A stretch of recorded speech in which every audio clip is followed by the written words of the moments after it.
Oxi, a frequência da literatura baiana. Qual é, povo? Olha nós aqui de novo. Aqui quem fala é o Ellison Silva e estamos começando mais um episódio do Oxi, a frequência da literatura baiana. E aí, colegas, como estão vocês? Tudo certo? Tudo certo, meu parceiro. Quem fala aqui é Michel. E hoje, Pivete, vamos falar do que mesmo? Quem conta um conto aumenta um ponto. Eu sou Gal Meirelles e estamos aqui no IFBA, Campo Santo Amaro, mais uma vez. O que vamos fazer hoje? Eu conto ou vocês contam? Gal, mulher, esse negócio de ditado numa hora dessas, entendi foi nada. O Elcio Cabeção. Hoje vamos falar do gênero conto, minha gente. Ah, é a história de alguém contando história, né, gente? Olhe, parceiro, não é bem assim. Mas o conto é uma narrativa numa pegada bem massa, pô. Nesse tipo de texto aí, se ligue, cria um universo de fantasias, seres, essas paradas assim. Olhe, meninos, não é exatamente bem isso não. Mas vamos lá. Temos uma diversidade de tipos de contos e formas de contar, desde a história de nossas tias e avós até grandes nomes da literatura universal. O conto é o texto mais produzido. Olha eu pegando vocês de novo. Já vi que não assistiram o episódio 8 da websérie Percurso da Leitura na Bahia. Vão assistir, viu? Depois nós conversamos. Oxi, Gal, eu assisti tudinho, fia, e aprendi muita coisa, mas não sei explicar, né? E se você já tem uma ideia do que é conto, vai saber mais ainda agora. Vamos receber Ramon Arend. Jogue duro!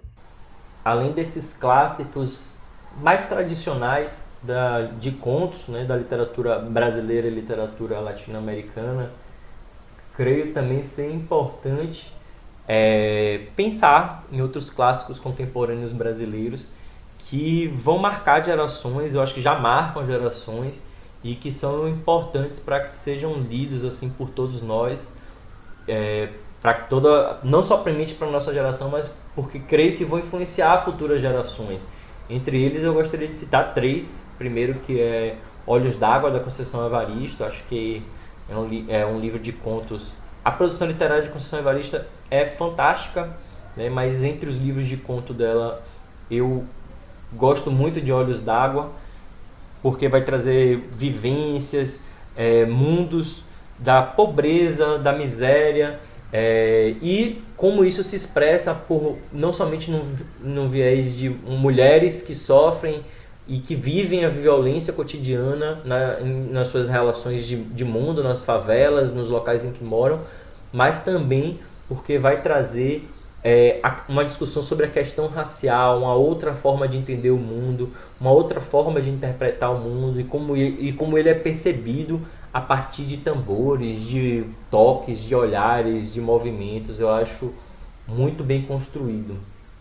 Também indico Natália Polesso, um livro Amora, que é um livro que vai discutir as vivências, as afetividades, vai discutir esse modelo de relação heteronormativa em que a gente vive. Eu acho que ele vai trazer uma outra perspectiva, que ele é um livro que fica marcado para as próximas gerações.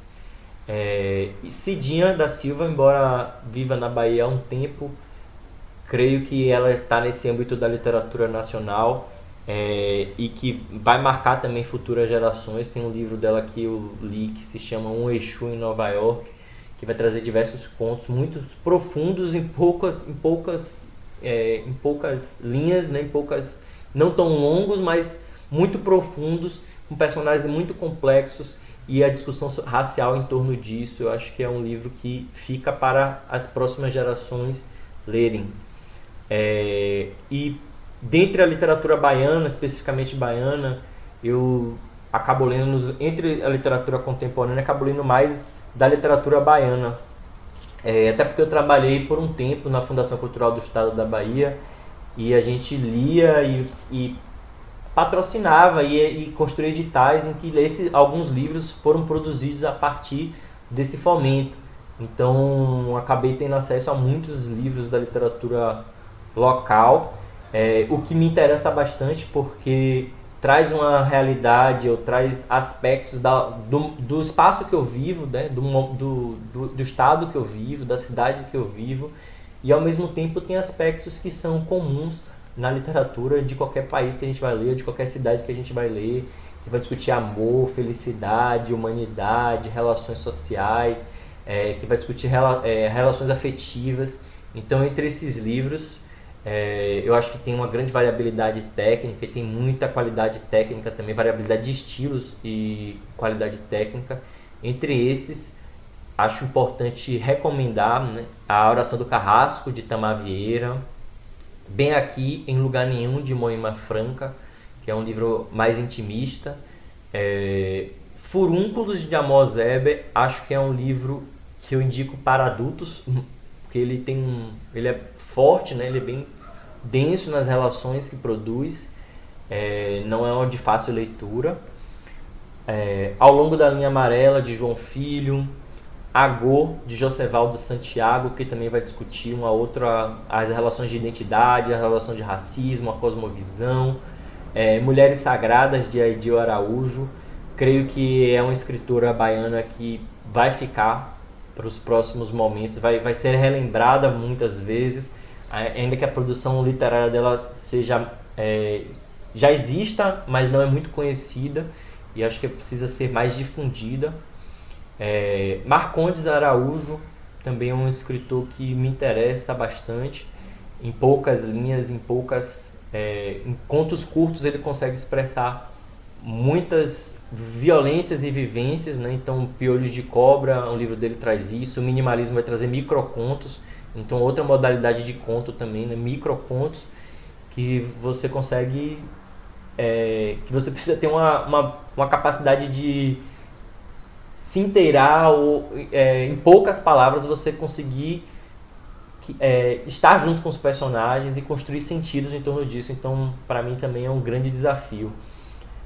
Todas as Cartas de Amor, de Lilian Almeida, O Mar e Seus Descontentes, de Saulo Dourado, e Caixa de Sombra, de Luiz Afonso Costa, são algumas das obras literárias baianas contemporâneas que eu indicaria para leitores, né? Algumas que exigem um grau de leitura maior, outras não tanto, mas que fazem parte desse universo local da produção literária baiana que precisa ser difundida e conhecida.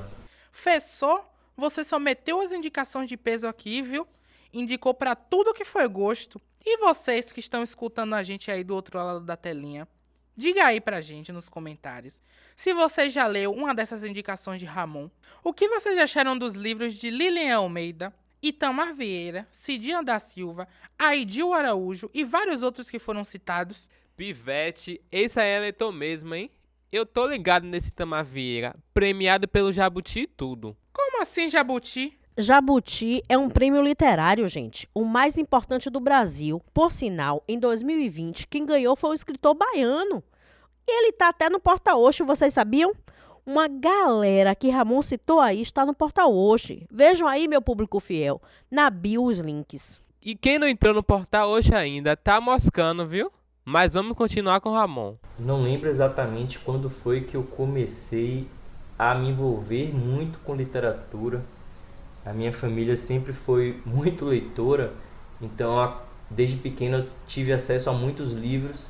Eu me recordo das primeiras cenas, das primeiras imagens de livros que eu li, mas que eu não lembro como eles são contados, mas eu consigo me lembrar dos desenhos, das cenas, das imagens, e acho que eu recontei um pouco dessas histórias, um pouco dessas narrativas, a partir de uma memória que foi sendo construída em torno dessas imagens. Mas eu me lembro especificamente de um episódio em que eu comecei a gostar muito de contos, que foi quando eu li O Menino no Espelho, de Fernando Sabino. Eram contos, e eu acho que daí que eu entendi um pouco a potência do conto, né? Porque em poucas palavras, em um texto curto, eu conseguia ter diversas emoções, eu ria, eu chorava, e eu comecei a entender e viver uma infância que era um pouco diferente da minha, embora tivesse muitas semelhanças, mas tinha algumas diferenças que faziam com que eu experimentasse a potência da leitura, né? Uma criança que voava, uma criança que tinha cópia dela, então comecei a viajar um pouco mais na literatura e eu acho que foi um episódio marcante para entender como os contos me despertavam um tipo diferente de interesse. Na escola, a gente lia diversos textos que eram colocados como obrigatórios, mas ao mesmo tempo eu tentava ler para além do que estava obrigado, né? Colocado como obrigatório. Então eu me lembro que na escola a gente lia a Missa do Galo, eu não entendia muito na época. Nem li também a Cartomante e o Alienista. São os clássicos, alguns dos clássicos de Machado de Assis, mas o que me marcou mesmo foi Pai contra Mãe, em que eu tive uma outra perspectiva sobre a obra de Machado de Assis. Os livros que marcaram também nessa época, né, da infância, e que eu acho que a escola tem um papel muito importante nisso, foi As Vítimas Algozes e O Largo da Palma. Com O Largo da Palma eu comecei a me dedicar um pouco mais a entender a literatura produzida na Bahia. É um livro de Adonias Filho. Acabei lendo vários outros livros dele, porque me interessei com esse outro universo, um universo que é muito próximo de mim e que muitas vezes a gente não conhece. Já no início da fase adulta, tive mais acesso a alguns clássicos modernos da literatura brasileira, principalmente Clarice Lispector e Guimarães Rosa. Então, de Clarice Lispector eu me lembro de muitas discussões e conversas e muitos pensamentos e reflexões em torno do Laços de Família e a Via Crucis do Corpo, em que eu entendi um pouco mais sobre epifania, sobre literatura, sobre pulsão de vida, pulsão de morte, e acho que Clarice Lispector me trouxe um aspecto mais humano da literatura, trouxe mais uma relação mais próxima de mim mesmo. Já em Sagarana, de Guimarães Rosa, eu aprendi e compreendi melhor uma outra vida, uma outra linguagem, um outro modo de pensar, e até hoje o Burrinho Pedrez eu vou carregar como uma memória de leitura que eu acho fantástico. Também foi nesse período desse início da fase adulta que eu tinha lido 100 Anos de Solidão, e isso me abriu um campo de leitura ampla com relação à literatura latino-americana. Então eu fui devorando tudo que eu encontrava, alguns contos que eu não entendia muito na época, mas que depois, relendo, eu comecei a entender melhor, mas trazia um pouco dessa viagem que eu tinha vivenciado já com Fernando Sabino, mas não uma viagem da infância, né? Uma viagem já de uma vida adulta, uma outra forma de enxergar a realidade que nos cerca.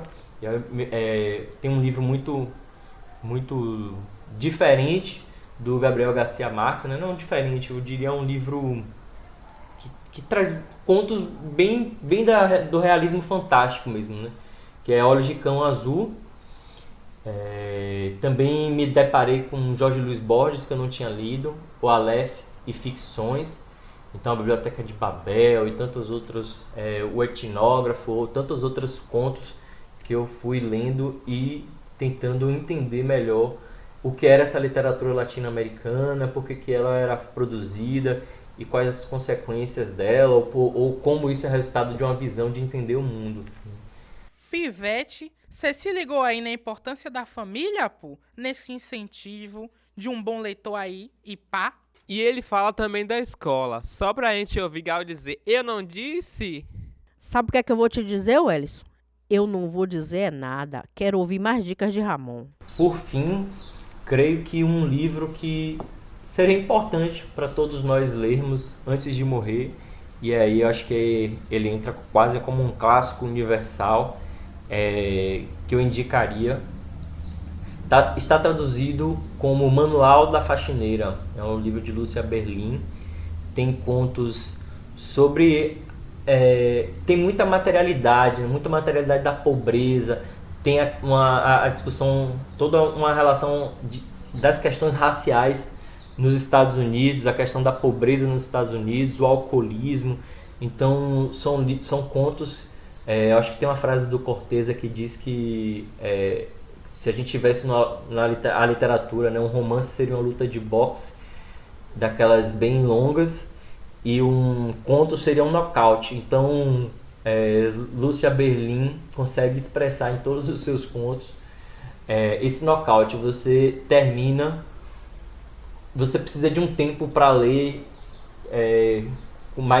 de forma mais lenta, porque cada conto é um soco no estômago que você toma e você experimenta e vivencia uma realidade que é muito dura e que é a realidade que nós vivenciamos a todos os dias, mas que muitas vezes elas estão ocultadas ou não são colocadas como os personagens principais, não são os heróis, não são os personagens que aparecem nas novelas, e isso fica muito explícito nesse livro.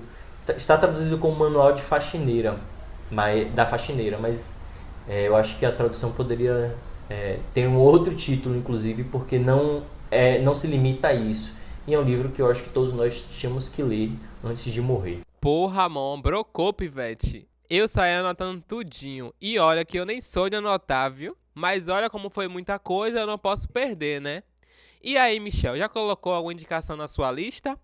Eu já tô querendo ler esse último aí, Manual da Faxineira. Vocês viram, gente, que lacre? Valeu, Ramon, pela sua participação. Para quem nos escuta, não deixe de enviar a história de leitura nos comentários ou chama no zap 759-9802-4438. Anotou? Se não anotou, eu repito de novo. O zap é 759-9802-4438. E depois, quem sabe, vocês não aparecem aqui no nosso podcast. Vai perder essa oportunidade, povo? Corre, manda agora, mande logo, mande pra já. Choque de show! Apresentamos o conto A Mulher do Cuscuz, de Marinalva Silva, ou Tia Nalva, como gosta de ser chamada. A cachoeirana que revela em seus poemas, contos e crônicas a face mágica e a profundeza das vidas e dos gestos cotidianos. De cachoeira para cachoeira, A Mulher do Cuscuz.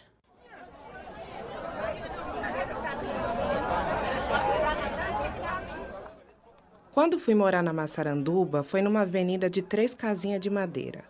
Na primeira morava uma jovem chamada Luzia, com 2 filhinhos pequenos, que quase todos os dias apanhava do marido. Na segunda morava eu, com 2 filhos também, que apanhava da vida todos os dias.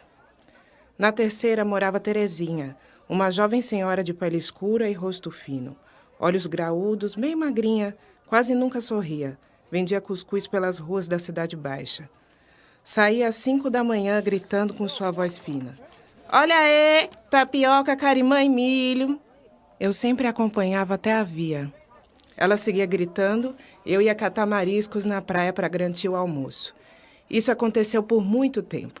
Até que um dia, ao acompanhá-la, percebi algo estranho. Ela suspendia e abaixava o tabuleiro da cabeça. De repente começou a gritar. Eu não vou mais, eu não vou mais, eu não vou mais, e repetia em tom de canção. Assim seguiu até sumir das minhas vistas. Não a vi chegar e nem sair mais. 5 anos depois, andando pela barroquinha, ouvi essa voz fina gritar. Olha aí, tapioca, carimã e milho.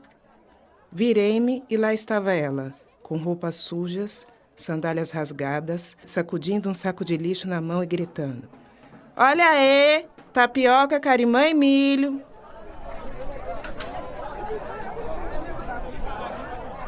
O conto A Mulher do Cuscuz, de Tia Nalva Silva, está presente em seu livro Entre o Rio e a Praça.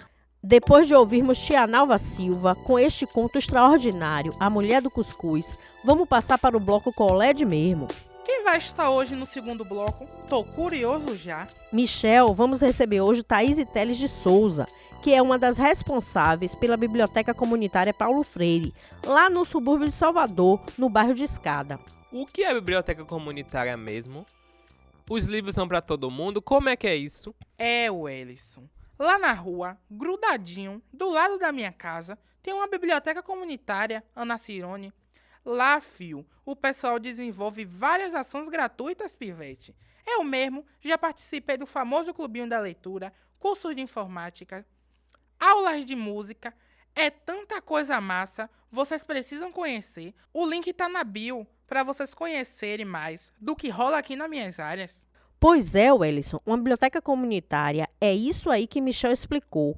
Em geral, as bibliotecas comunitárias são mantidas com doações e trabalho voluntário e são abertas para toda a comunidade. A Diacup, do lado da casa de Michel, é uma das centenas que integram a Rede Nacional de Bibliotecas Comunitárias no Brasil.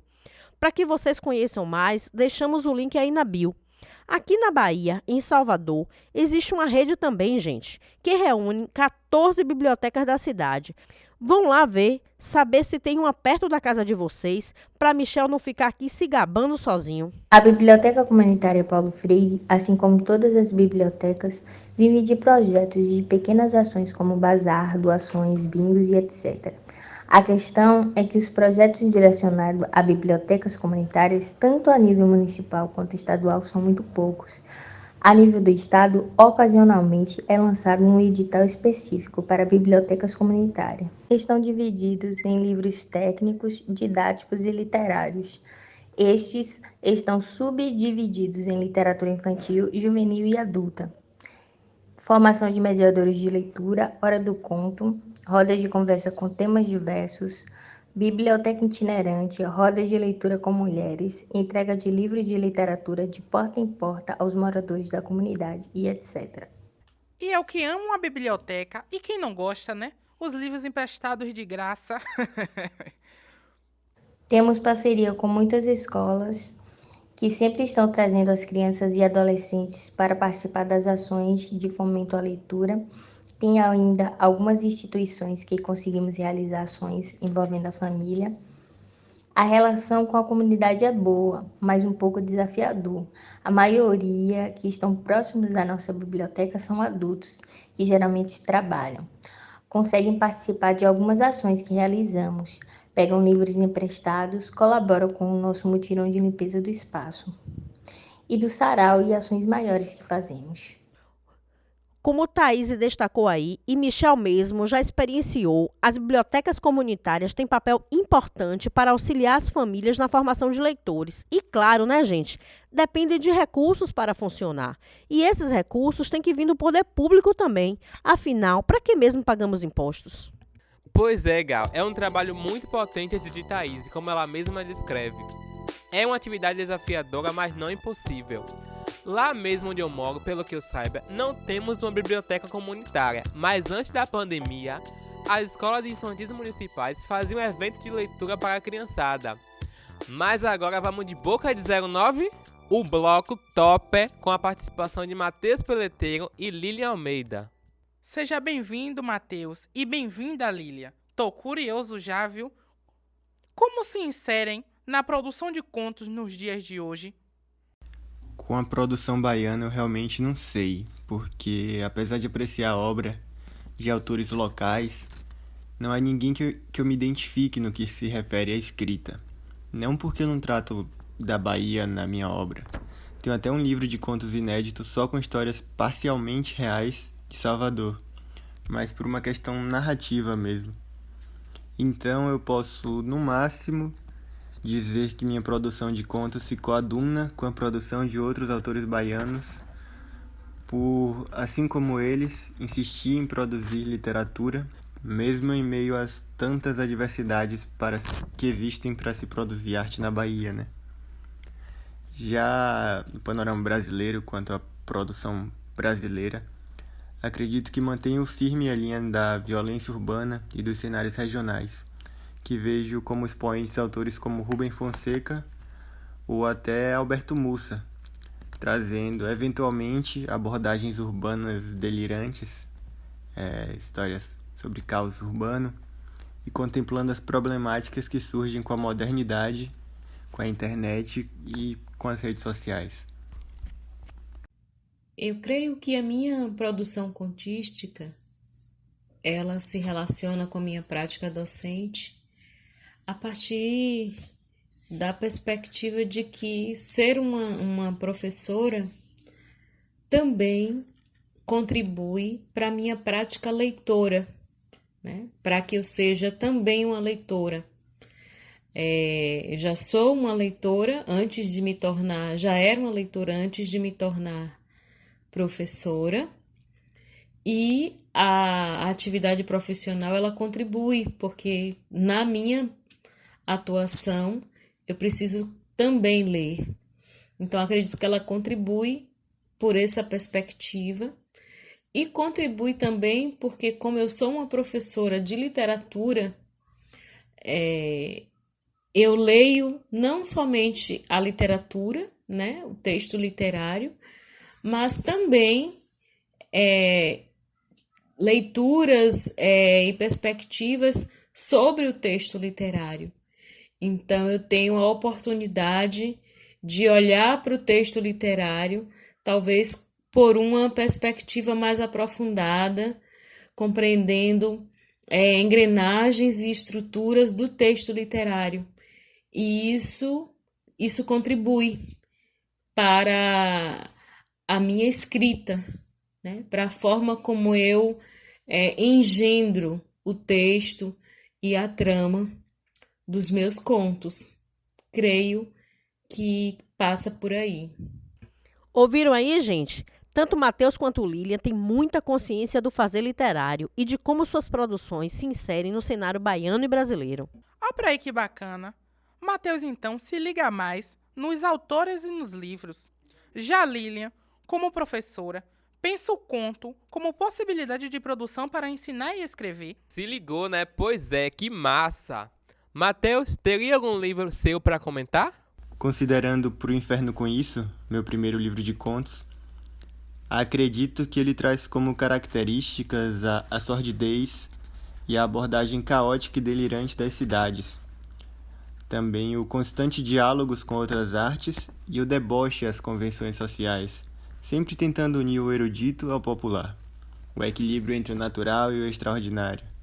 Considerando meu próximo livro, até então inédito, que trará o conto Último a Sair, Por Favor, Apague a Luz e Me Deixe Aqui, que teve uma repercussão muito boa e está disponível gratuitamente na Amazon, acredito que mantenho as mesmas características, mas utilizando menos diálogos e abordando mais a influência da tecnologia no dia a dia, no cotidiano.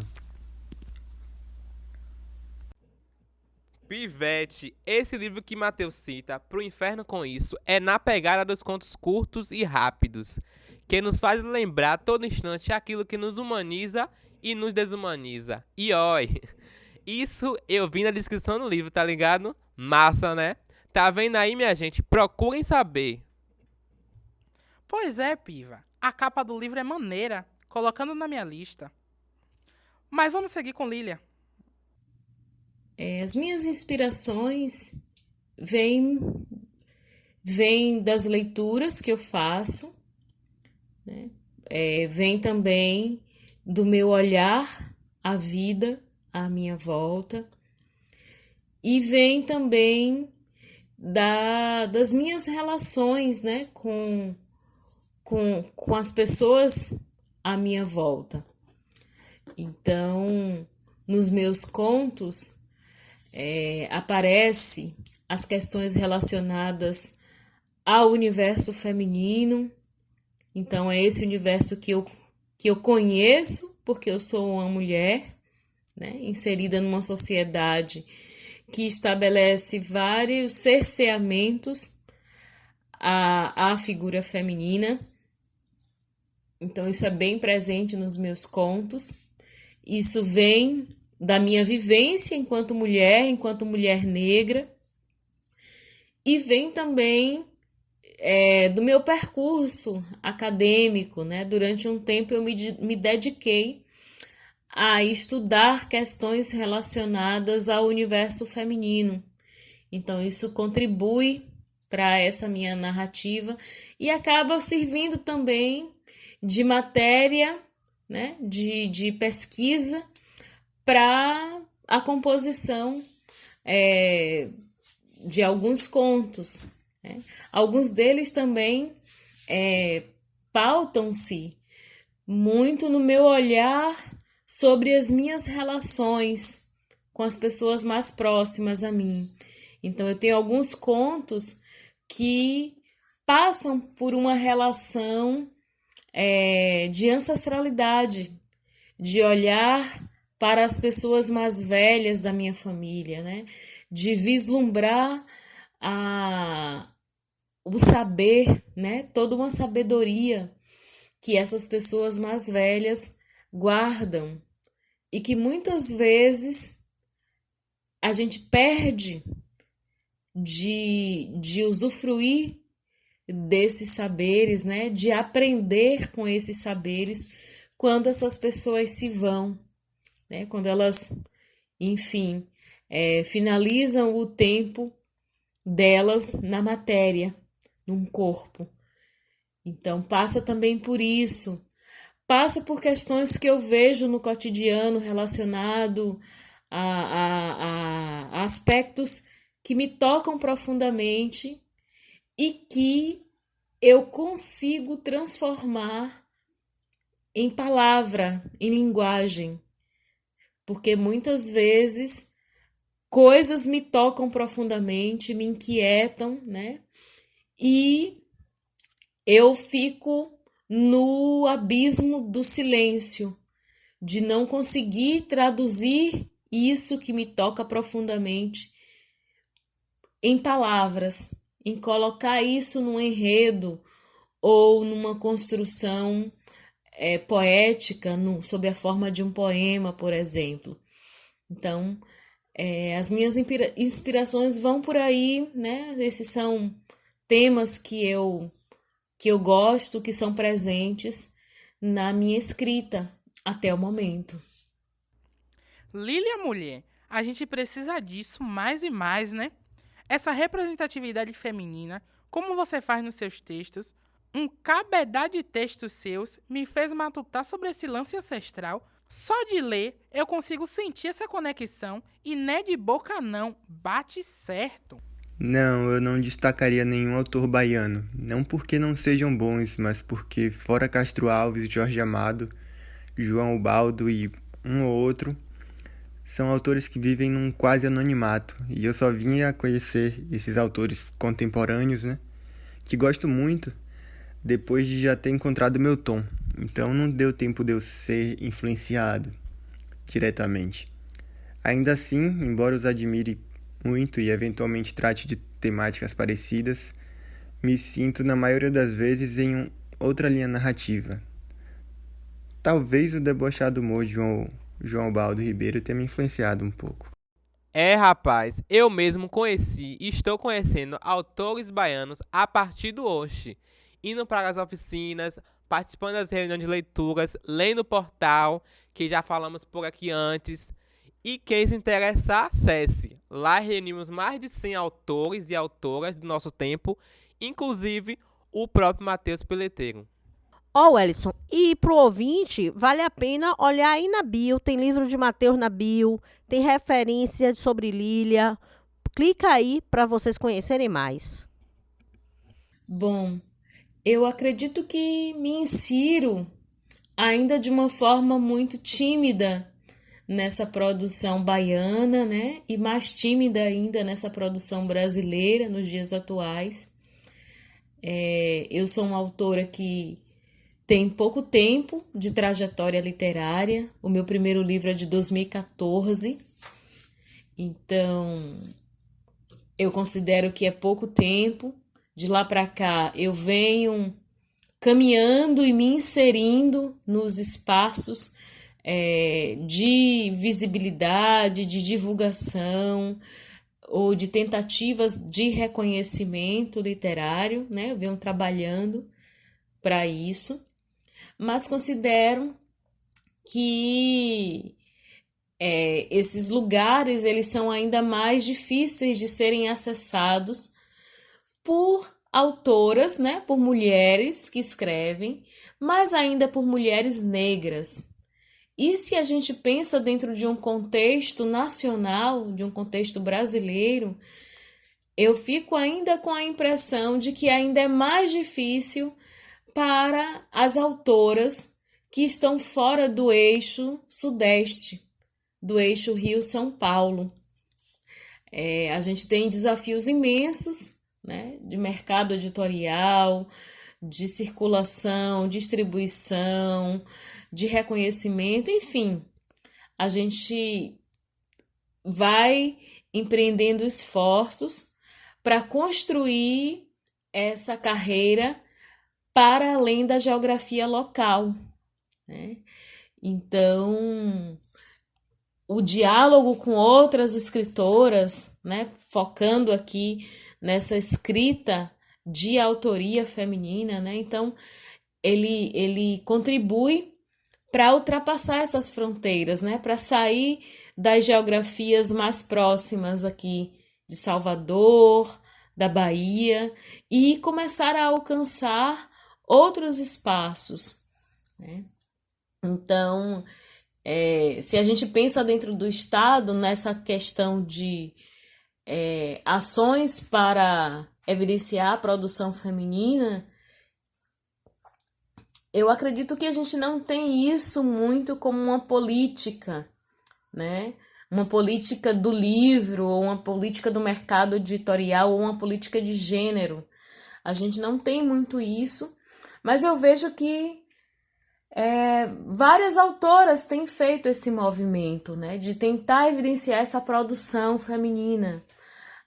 Isso a partir de um lugar, digamos que de sororidade, de irmandade, de uma ir indicando a outra, de ir alcançando espaço e levando as mais próximas, né, ou as que estão no entorno, as que a gente conhece, enfim. Então, eu acho que é esse o caminho. A gente teve recente, aqui na Bahia, um evento que eu tive, inclusive, a alegria de fazer parte da curadoria, né, que foi o primeiro encontro de autoras baianas, idealizado e realizado por Clarissa Macedo, que é também uma autora baiana, e que o objetivo era justamente esse, né, de evidenciar essa produção feita por mulheres na Bahia, nos vários campos do universo, né, da autoria, no mercado editorial, poetas, mulheres das narrativas, enfim. Então, acho que a gente tem ainda um estado muito carente dessa visibilização, né? E o que se tem feito tem sido, claro, né, feito pelas pessoas interessadas, né? Somos nós que vamos transpor essas barreiras e os muitos impeditivos ou os muitos percalços, obstáculos que existem nesse caminho de visibilização da produção feminina e mais acentuadamente da produção de autoria feminina negra. Então a gente são essas mulheres que vão fazer a transposição desses obstáculos. Mas isso ainda acontece de forma ainda muito tímida, me parece, né? Embora a gente tenha, sim, pessoas cuidando disso, né? Tomando isso como um objetivo, um foco, talvez político, né? Penso eu, né? Uma proposição política voltada para essas produções. E agora me lembro de um desses nomes, né? Que é o nome da professora Ana Rita Santiago, professora da UFRB, Universidade Federal do Recôncavo Baiano, que traz essa militância, né, de evidenciar a literatura feita por mulheres negras baianas. Então, é uma pesquisadora que tem se dedicado a essa produção. Então, é também uma forma de evidenciar essa produção feita por mulheres, e no caso da professora Ana Rita Santiago, por mulheres negras. Se tímida, você já produz com toda essa qualidade. Imagine quando essa timidez for pro espaço. Mana, eu nem tenho roupa para esse evento. Mas assim, como você mesmo disse, né? Esse diálogo com outras escritoras é topzero. Quanto mais melhor, quanto mais unidas, a fechação é de lei. Mas as produções femininas negras na Bahia são realmente um ato político. Produzir é resistir. No nosso portal temos várias e valem a pena vocês irem conferir. Nomes como Aidil Araújo, Andressa dos Prazeres, Desiane Barbosa, Érica Azevedo, só as carretas. Só as carretas. Viva a literatura negra! Bom, eu vou ler então um fragmento do meu primeiro livro, Todas as Cartas de Amor. É um livro de prosa poética que conta a história de uma personagem que vai em busca, né, de um amado e que no percurso descobre que está buscando outra coisa. Arrumo as malas e me pergunto quando verei você. A resposta é silêncio no ar e inquietação no peito. Quando você chegar, seremos dois em um sentimento. Agora sou uma, simplesmente uma. De dentro do táxi, as lâmpadas de neon passam apressadas. As estrelas são pontos de luz que correm na cidade grande.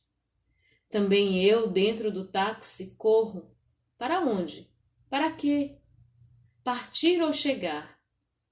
Toda viagem é sempre ida. Nos lençóis do hotel encontrarei o seu calor?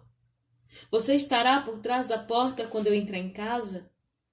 A mesa para um denuncia a falta da sua presença. A comida quente arrefece o frio dentro de mim. O vinho pede uma companhia, em vão. A noite avança madrugada fora. A televisão aplaca as ausências e embala o meu sono.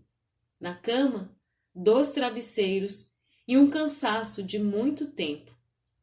A sua voz é um desejo meu. Adormeço ouvindo a repórter espanhola. El aumento de las exportaciones provoca la caída del déficit comercial 25,1%. Sonharei com bocas e índices, e pernas e alíquotas, e mãos e percentuais. Lerei agora um fragmento do segundo livro. É um livro de poema e se chama Pulsares. Abaeté. A água escorre dos olhos sobre a face escura. A água escorre das roupas, dentro das mãos negras. Escorre dos olhos, das mãos da mulher, a dor dos dias. A água escura da lagoa lava as roupas e a alma. E ainda vou ler mais 2 fragmentos, né, de contos que não estão publicados em livros. São contos que estão publicados, mas não em livros. Mas aproveito para dizer que os livros, eles podem ser adquiridos comigo, em contato via redes sociais, né? Então, eu estou no Instagram como @LilianAlmeida20. Estou no Facebook também. Tem um blog, que é o Cartas, Fotografias e Outros Guardados, que tem esses textos que não estão em livros e que eu vou ler um fragmento agora. Eu vou ler um fragmento de um conto que se chama A Bênção. E esse conto, ele tá no portal Liberoamérica e também no meu blog. A bênção, minha avó. O silêncio continuou cortado pelos barulhos da prima na cozinha preparando o almoço. Sente no corpo um leve arrepio. Lembra-se do primo mais novo. Ele pede a bênção e sabiamente ele mesmo responde: Deus lhe abençoe. No coração, ela já abençoou. Recebo sua bênção e a sabedoria ancestral das mulheres. Folhas, ungüentos, chás e rezas. Colho e acolho cada prece, cada palavra bendita e o poder sagrado dormente na natureza. Por trás de seus olhos se perfilam centenas de mulheres. Em cada uma, a marca do tempo, do destempero, dos dissabores de um caminho aberto no peito, na força e doçura de ser mulher. E, para encerrar essa minha leitura de alguns fragmentos de obras minhas, de textos que eu escrevi, eu quero ler um conto que se chama Pirlim Pim Pim, ou Do Encanto que a Morte é. Esse conto está disponível no portal Liberoamérica. Voltava, fazia caminho inverso, o direito do avesso de viver. Quanto tempo? De verdade não sabia, umas centenas, talvez bem mais, mas para agora, 96 dava conta de algum tempo no existir. Retorno, casa de matéria impalpável. Partiu no dia que sabia e foi sem alaridos, partiu no dia que sabia e foi sem abalos nem alaridos. Serena, sabedoria de gente vivida no além do tempo local. Como sabia? Resposta precisa não tinha. Convergência de tudo alinhado em pulsar silencioso dentro dela. Ventos, rezas, folhas, óleos, ungüentos, luas, marés. Um caldeirão no ventre, onde tudo se movia e mexia em saberes atípicos. No dentro dela, um tronco de jequitibá robusto, firmeza e altivez. Dias antes do dia, avisou, no silêncio das íris despertas, que logo cerraria o sol dos olhos. Sinal dado. Tempo marcado até o fim para continuar. Na hora exata ela foi. Fazia-se honras de agradecimentos e préstimos em canção de água, terra, ar e fogo. Juremar de vida, morte, existência. Estágio novo, alto voo, espiralando para a Via Láctea, rastro de estrela, brilho. Oxe, Michel, e a própria Lília, que é o livro de contos Todas as Cartas de Amor, da editora Quarteto, publicado em 2012, é sublime. Quem tem, eu tenho, viu? E é autografado. Quem não tem, vai lá no portal e lê, pois o livro impresso está esgotadíssimo, gente. Literatura baiana também esgota livro, meu povo. Eu sei que está funcionando esse negócio de divulgação no livro pela internet, pelas redes sociais, por tudo aí. Mas para mim é muito estranho, viu? Eu gosto de ter meu livro na mão, de pegar, de cheirar, de ter o autógrafo do autor. Tô doida para encontrar Matheus para pegar meu autógrafo no livro dele. Mas enquanto não tem, né? Vamos pegar aí pela internet, até no portal Oxe, que Matheus está lá, como ele vai dizer aí pra gente. Eu costumo comercializá-los através das redes sociais mesmo. Instagram, Twitter, Facebook. Mas também estão disponíveis na Amazon, em formato e-book, para leitura Kindle. E alguns deles em espaços locais, como a Livraria LDM, Livraria Boto Cor-de-Rosa, estandes da editora Caramurê, nos shoppings e no Bar dos Bardos, no Rio Vermelho. Mas a maior parte da venda acontece nas redes sociais, através do meu Instagram, _Matheus Peleteiro. Ou do Facebook, que é também Matheus Peleteiro. Lerei um trecho do início do conto que está disponível de forma gratuita na Amazon. O último a sair, por favor, apague a luz e me deixe aqui. Eu matei o presidente e não me arrependo, confessou, em voz alta, cercado de microfones enquanto sirenes compunham a trilha sonora urbana e flashes davam aos seus olhos sombreados o desassossego dos artistas de Hollywood. Havia alguns pares de anos que se questionava se estava desperto ou preso num delirante pesadelo arquitetado por um sádico pervertido, no sentido mais tenebroso da palavra. Nada obstante, algo oculto em seu âmago o inclinava a acreditar que aquele delírio constituía a realidade, ou que aquela realidade era fruto de um delírio, não sabia ao certo, e não fazia a menor diferença. A respeito do que o levara até ali, cultivava uma memória longínqua, embaralhada, recheada de lembranças repulsivas que escolhera voluntariamente esquecer. Além de desilusões perturbadoras, provavelmente responsáveis pelo alucinado estado de negação à realidade em que se encontrava.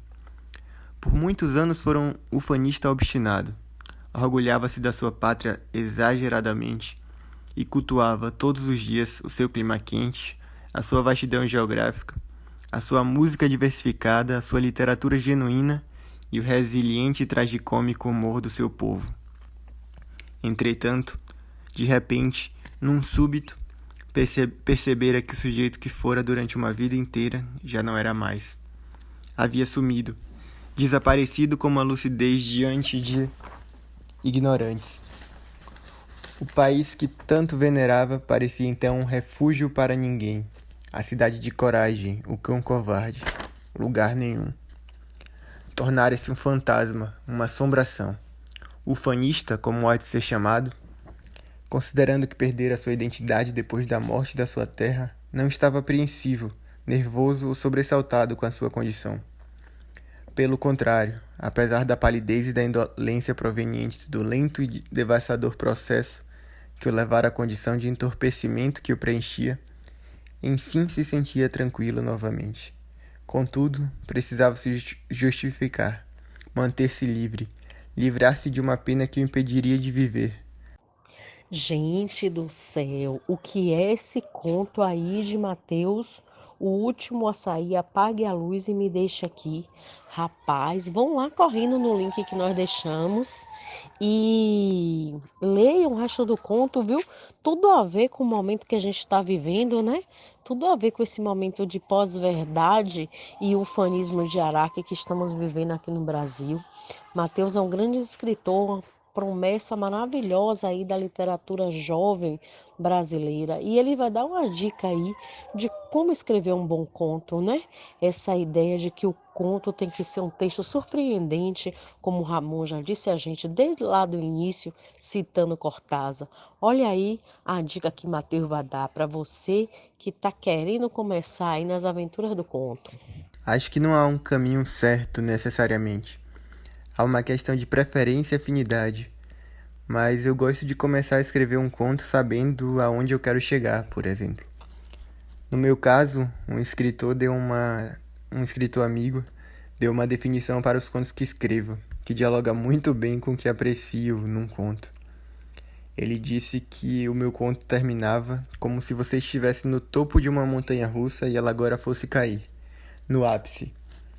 Então, para quem quer escrever um conto, a minha dica é essa: finalize no ápice, para que ele termine como uma boa pancada, como uma montanha-russa que vai cair, mas que ainda não caiu. Tá vendo aí? Podem correr e seguir o homem. Uma que tá bombando levar a divulgação de livros para as redes sociais. Eu gosto e acredito ser um ótimo veículo para acessar novos leitores. Eu mesmo já descobri autores e autoras pelas redes sociais. E se você tem um espaço nas redes sociais falando ou divulgando livros e leituras, escreve aí nos comentários no YouTube e deixa a gente saber. Então eu leio agora o conto A Reza, da escritora baiana Aidil Araújo Lima. Quem tem fé vai a pé. O homem lá de casa começou com o espalha-pé. Sua voz trovejou, dizendo para eu me recolher na intenção de ir à reza. Eu disse: É, pois vamos ver. Peguei as contas a pagar. Todas estavam caladas na gaveta, procurando ocasião de ser avistada por ele. O homem silenciou a voz, calou os pés, amansou o pensamento. Ficou num canto, deslembrado da vida. Fui andando, 2 léguas de distância, à casa de Dona Jesuína. Rezei com fé, depois o samba. Meu corpo ganhou molejo, desassombrando os tormentos. Minha fé nunca falhou. A porca pariu, vendi por muitos trocados, paguei as contas. Depois disso, a voz do homem voltou um pedaço. Era só chuvisco. A voz de trovão sumiu no meio das dívidas. Então, eu indico a leitura desse livro que se chama Mulheres Sagradas, da escritora Aidil Araújo Lima. Indico também a leitura de outras escritoras baianas. Indico, por exemplo, Lívia Natália, Rita Santana, Ana Fátima, Lorena Ribeiro.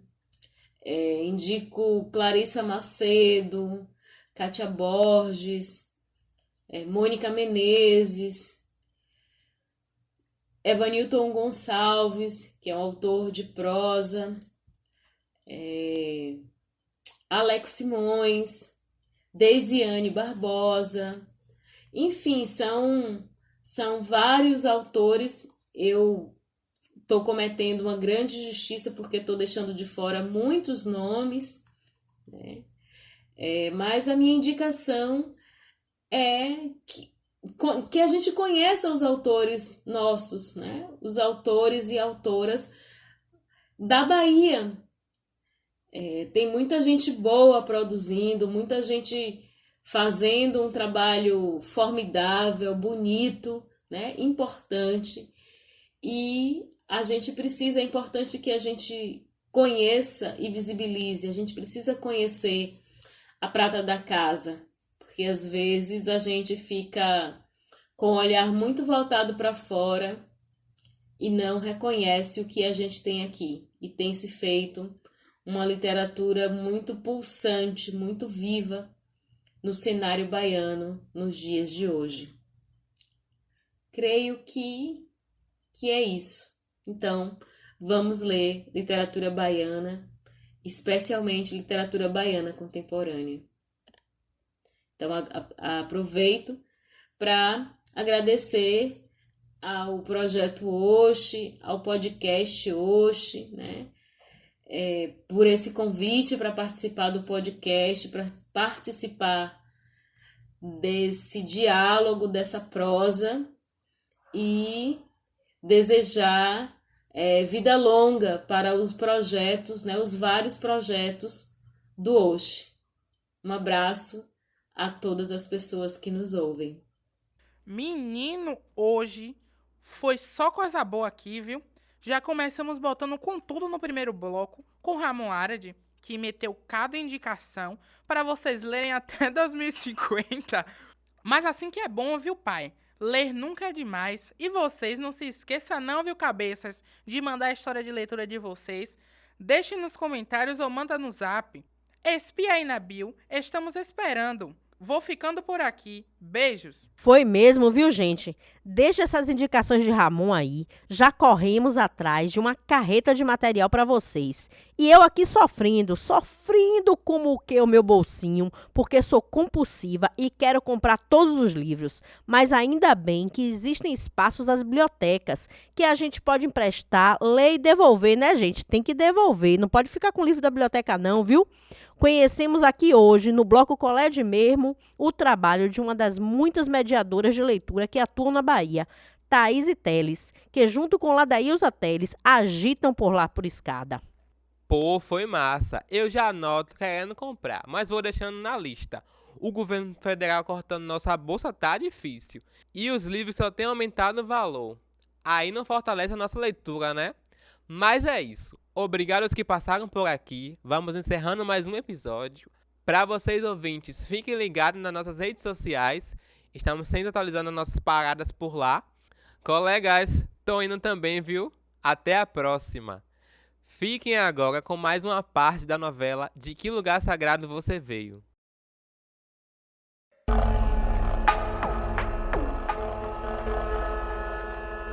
O homem colonizado coloniza outros. Os outros colonizam outros. Os outros dos outros que foram colonizados. E o ciclo continua. Ninguém pode entrar sem bater. Ninguém pode tomar água no mesmo copo.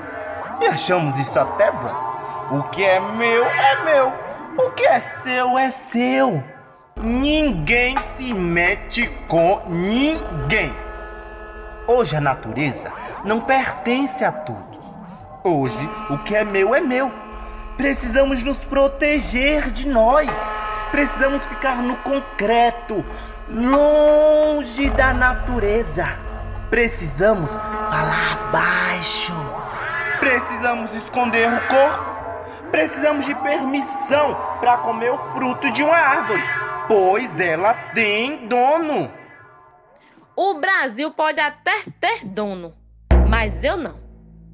Eu não. É preciso desenraizar a colonização de si e puxar as verdadeiras raízes de dentro. Contam que meu tataravô se apaixonou por uma índia.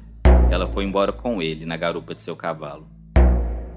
Por que uma mulher deixaria seu povo para seguir na garupa do cavalo de um estranho? Todas as histórias da ancestral indígena pega no laço, contada romântica ou heroicamente entre as famílias brasileiras, escondem esta verdade.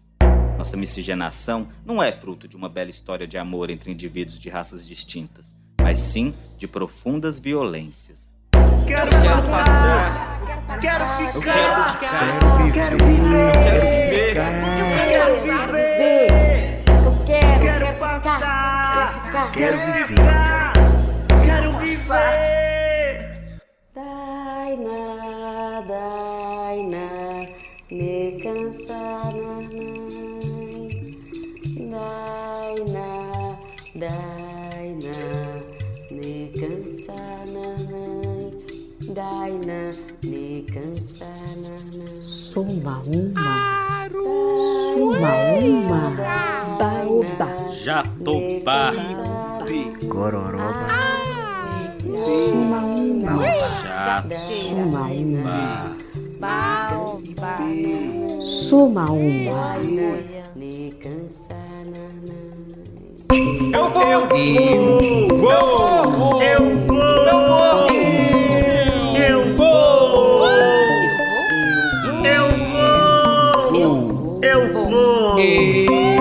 vou. Passagens.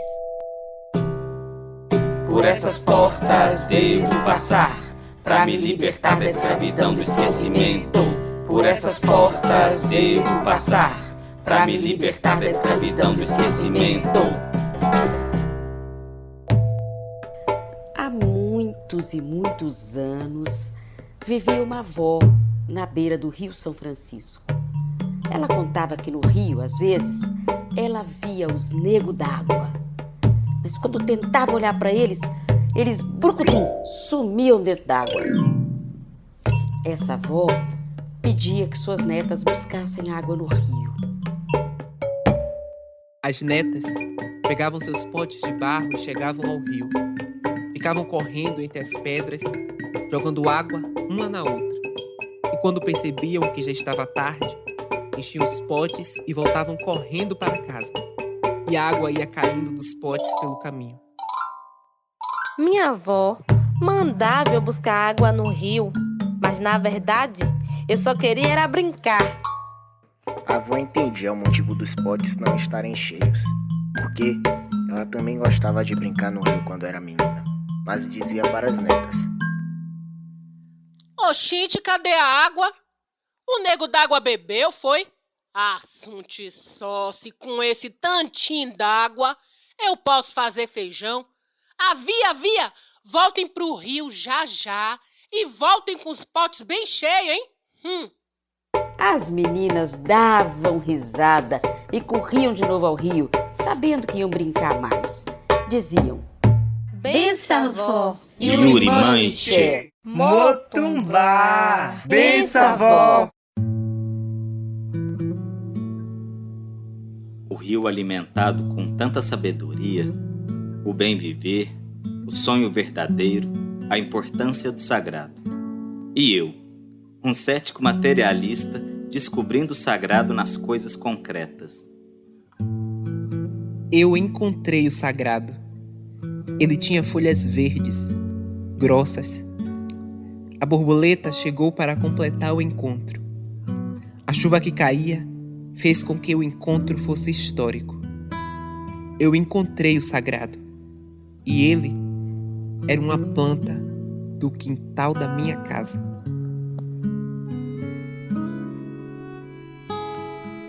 Vou te dizer um poema. Não acredito em Deus porque nunca o vi. Mas se Deus é as flores e as árvores e os montes e o sol e o luar, então acredito nele. Então acredito nele a toda hora. Mas se Deus é as árvores e as flores e os montes e o luar e o sol, para que ele chama eu Deus? Obedeço-lhe a viver espontaneamente, como quem abre os olhos e vê. E chamo-lhe luar e sol e flores e árvores e montes, e amo-o sem pensar nele, e penso vendo e ouvindo, e ando com ele a toda hora.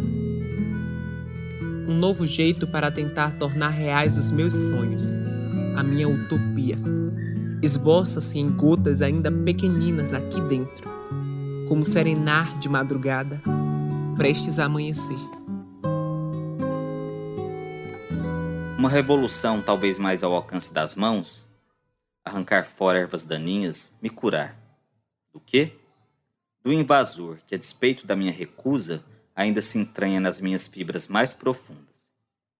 Agora escuto minha vizinha. Ô Pablo, vá comprar pão que ninguém mandou você ficar o dia todo na rua. Diga aí, Pablo. Eu era pivetinho na época que ia pra casa de minha avó direto. Chegava lá de manhã e o baba já tava formado. Eu, Luizinho, o Moraes, Chipá e Bibiu. Suor de alegria e inocência saía de nós, até a hora que mamãe dizia que tínhamos que voltar pra casa. Eu dava aquele cheirinho no sovaco e aí sabia. Tinha brincado direitinho. E aí do nada, põe a mão na cabeça e me vem a lembrança. Nem almocei, véi. Em casa cansadão, pronto pra tomar banho, a mamãe ordenava de propósito. Ô Pablo, vá comprar pão que ninguém mandou você ficar o dia todo na rua. Na época de São João era lá em Cachoeira, na família de mamãe. O irmão dela foi levado pelo rio que corta a cidade. Continuando, tia Rita me fazia andar tanto na feira. Ela comprava tudo pra tomar café e fazer a maniçoba. Levava a gente pra tanto lugar daquela feira, meu pai. Mas de noite era meu momento. Eu soltava a bomba pra todo lado, fazia a festa. Passaram-se anos e tem um bom tempo sem ir lá. Muita coisa na casa deve ter mudado. Um dia eu volto pra tirar pau. E a família de seu pai? A família de meu pai é de Castro Alves. Infelizmente só ouço as histórias. Meu bisavô viveu um tantinho depois da abolição. Diziam que ele era um homem muito bruto e astuto. Minha avó tinha problema de coração por causa de uma picada de barbeiro. Contam várias resenhas dela com os bois da cidade. Meu primo Luiz falava que ela comprava a jaca e quando passava pelos cercadinhos, tirava metade da jaca e gritava: Toma, boi! Olha a jaca! Continuando, o meu tio que carregava uma jaca em cada braço, largava ela no chão e saía correndo pra pular o cercado com medo do boi. Diziam que a água de lá era tão gelada que bebum tomava birito o dia todo e ficava assão ao tomar banho de noite. Sempre dei muita risada dessas histórias e agradeço. Tive a oportunidade de ter essas famílias tão presentes dentro de mim. Corre o rio São Francisco, corre, corre, noite e dia. Corre o rio São Francisco, corre, corre, noite e dia. Só o tempo é que não corre, só o tempo é que não corre sem a sua companhia. Sem a sua companhia.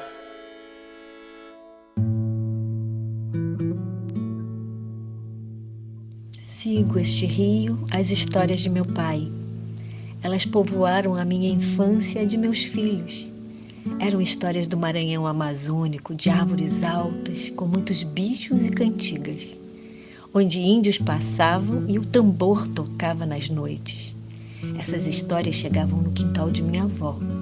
Lá eu conversava com flores, cigarras, formigas. Até hoje eu tenho esse gosto. E de pisar descalça na terra para deixar chegar as imagens que vêm da Amazônia e da África, dos povos que têm a terra como mãe e a lua como avó.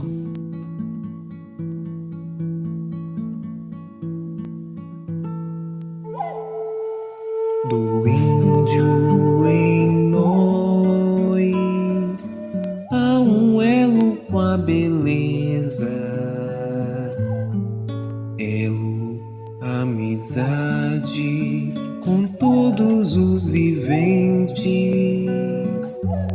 caminho bem dentro no quintal da gente.